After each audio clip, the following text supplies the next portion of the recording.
नमस्कार, प्रणाम। हम भोजपुरी सिंगर रंजन लाल यादव। आज नया साल में हमार नया चैनल के ओपनिंग भइल ह, यूट्यूब चैनल जौन कि हमरे नाम से बा, रंजय लाल यादव ऑफिशियल। तो रउआ लोगन ये चैनल के ढेर सारा प्यार दी, सब्सक्राइब करी, ढेर सारा प्यार आशीर्वाद दी। और आई हमनी के बड़ भाई संजीत मधोसी जी, जौन कि इहे के स्टूडियो में हमनी बानी सन, शारदा स्टूडियो मोहम्मदपुर। भैया कुछ बोली। नमस्कार प्रणाम, हम बनी गीतकार संजीत मधोसी। आज रंजय लाल यादव ऑफिशियल चैनल यहाँ के बनल ह।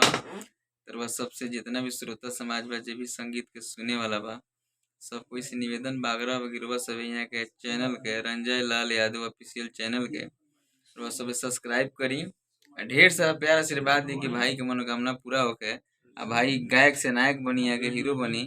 आ भाई हमेशा मुस्कुराते रहे, सबका आशीर्वाद के देन से यहाँ के हंसतो बनी। देखें ये खुशी के बात बा। बाकी बगल में हमारे रामचंद्र जी यहाँ के अंदर नमस्कार प्रणाम, कैसे हैं आप सब।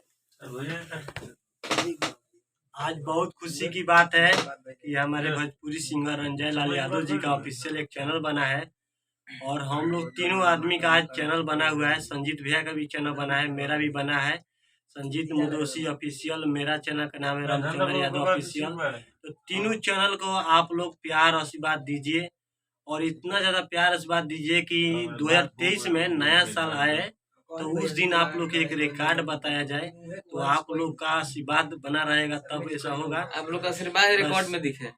सर जी रिकॉर्ड बनाइए आप और लोग। जैसा ही वीडियो चाहिए वैसा कमेंट बॉक्स में आप लोग जवाब दीजिए।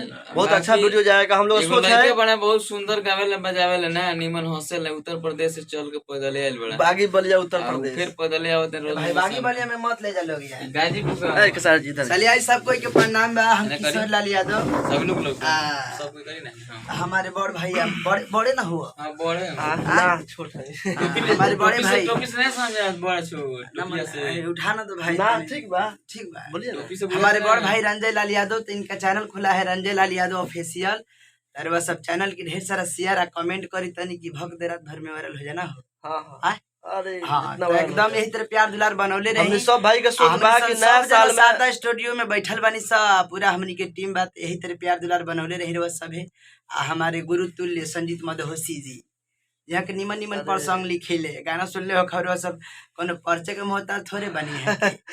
और हमारे बड़े भाई रामचंद्र जी निमन हंसीले, आई लव यू। वहां के जोड़ा नहीं खे। हमने के सब भाई के सोच बा बनौले रही। अनाज साल के ढेर सारा शुभकामना बा हमनी के पूरा कुछ टीम नया के हो। तरफ से। कुछ नया साल में कुछ नया कल जावे। यही से हमने के यूट्यूब पर गाना अभद्र गाना सुन के कान थोड़ा सा दर्द आ गया कान में। अब खाली अब मैंने हमने के चाहते हैं कि रोल के बीच अच्छा गाना भेजी, सही से हमने के चैनल खोले के पड़ गइल। ठीक बा, रोल के बीच एकदम 2022 में पूरा बवाल मचावे के बाद एकदम गर्दा हुई आ साफ साफ मैटर लेके आवल जाई ना हो।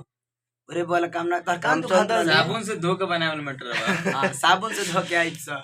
वॉशिंग मशीन में फिश देम लोग पहले कोरोना के दौर में सैनिटाइजर मार यही तरह रोज सब प्यार दुलार बनौले रहे। एकदम हिट ले हिट मैटर लेके आवत तनी से 2022 से ये गिल भाव का बा।